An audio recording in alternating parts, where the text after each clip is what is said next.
আরজিকর হাসপাতালে চিকিৎসককে ধর্ষণ এবং নির্মমভাবে খুনের ঘটনায় সিবিআই তদন্তের নির্দেশ দিল কলকাতা হাইকোর্ট। প্রধান বিচারপতি এই মামলায় সিবিআই তদন্তের নির্দেশ দেন। বুধবার সকাল 10টার মধ্যে সিবিআইকে এই মামলার সমস্ত নথি হস্তান্তর করে দিতে হবে কলকাতা পুলিশকে।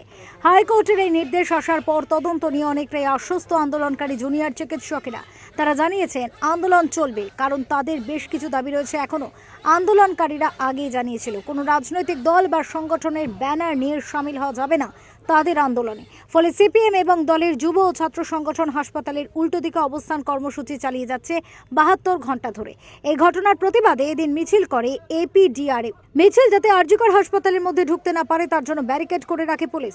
সিবিআইও কিন্তু পুলিশ, কাজে রাজ্য পুলিশ থেকে বা কলকাতা পুলিশ থেকে তদন্তভার সিবিআই এর হাতে দিলে তার বিরাট কিছু সত্য উদ্ঘাটন হয়ে যাবে বা বিরাট কিছু পরিবর্তন ঘটে যাবে, এটা আমাদের বিশ্বাস নয়। আমাদের দাবি একটাই, সেটা হচ্ছে কলকাতা হাইকোর্টের কোনো কর্মরত বিচারপতি তাকে দিয়ে পূর্ণাঙ্গ কমিশন করে, এই যে বিচার বিভাগীয় কমিশন করে সত্য উদ্ঘাটন করতে হবে। আমরা অতীতে দেখেছি যে বহু মামলা সিবিআই এর কাছে গেছে, কিন্তু সেক্ষেত্রে আমরা কোনো প্রত্যাশিত ফলাফল কিন্তু আমরা দেখিনি যে সিবিআই একটা যে দোষীদের ধরে এনে যে তাকে কাঠগড়ায় তুলেছে। কিন্তু আমরা কাজে সিবিআই এর এই যে কলকাতা হাইকোর্টের যে আদেশ, এটাতে আমরা বলছি না, আমরা এটাতে আমাদের আন্দোলন আমরা থামাচ্ছি না।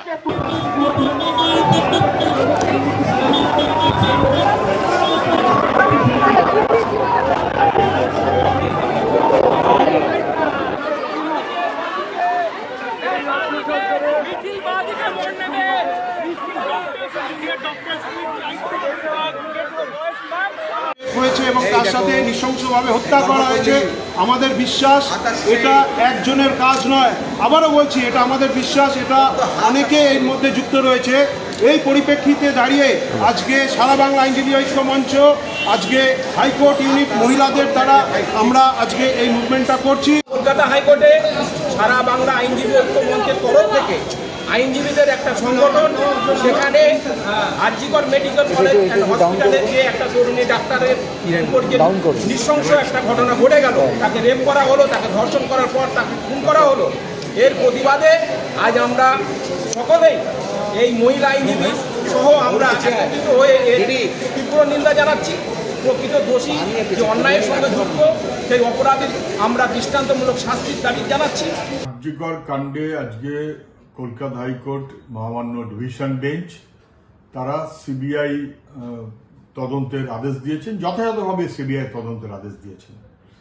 আমরা বলেছিলাম কোর্ট মনিটর্ড সিবিআই তদন্ত হতে হবে, কোর্ট মনিটর্ড সিবিআই তদন্ত, তারই আদেশ হয়েছে এবং এটা যথার্থ হয়েছে এবং এর কোনো বিকল্প ছিল না। তো এই বিষয়টা পশ্চিমবঙ্গের মানুষের জন্য, বিশেষ করে আমাদের সকলকে পৃথিবীর আলো দেখিয়েছেন মায়েরা, এ বরদাস্ত করা যায় না।